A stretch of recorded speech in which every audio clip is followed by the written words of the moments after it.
Presidentja e vendit Gordana Siljanovska-Davkova vendosi se këtë propozoi për guvernator të ri të Bankës Popullore. Ai është një nga kandidatët e përfolur në opinion, por emrin e tij nuk do ta ndajë me opinionin, derisa paraprakisht nuk ja dorëzon zyrtarisht kuvendit. Kështu u shpreh ajo pas përfundimit të forumit të tretë për diplomaci kulturore. Kuptohet se kanë vendosur, por ju thash se asnjëherë nuk tregohet emri i kandidatit të propozuar së pari në opinion, por i dorëzohet kuvendit sepse ai vendos. Sot para se të nisem për vizitë zyrtare në Itali, do ta finalizoj këtë dhe do t'ja dërgojmë kuvendit, deklaroi presidentja Gordana Siljanovska-Davkova.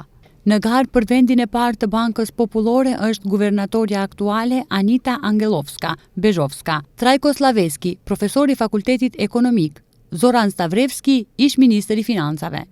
Për dy të fundit, në opinion është hapur dilema nëse veprimtaria e tyre politike penalizon kandidaturën e tyre, ose është në kundërshtim me ligjin. Siljanovska qetëson.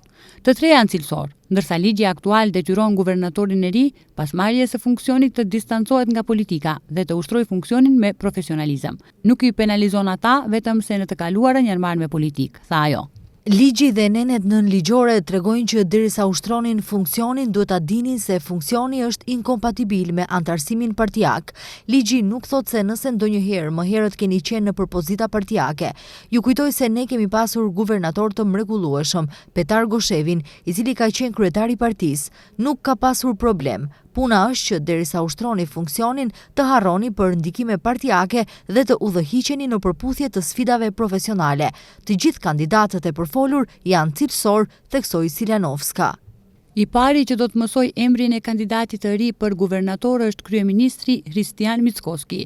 Për të tre kandidatët, Mickoski veç më ka mendim të krijuar personal, ndërsa sa i përket epilogut përfundimtar, ai nuk ka dyshime se cili do që do të propozohet dhe zgjidhet, guvernatori i ri do të punojë për ruajtjen e stabilitetit makroekonomik dhe zhvillimeve pozitive ekonomike në vend. Ende nuk e di emrin, unë sot do të zhvilloj takim me presidenten Siljanovska dhe supozoj se do ta mësoj. I di emrat e kandidatëve të cilët zhvilluan takim me presidenten dhe për të gjitha ata kam mendim personal, u shpreh kryeministri Hristijan Mickoski. Mandati 7 vjeçar i Bezhovskës zyrtarisht skadon më 21 maj.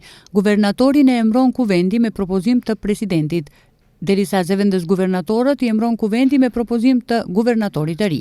Sipas nenit 55 të Bankës Popullore, nëse përzgjedhja vonohet, ushtrues detyre mbetet guvernatorja aktuale.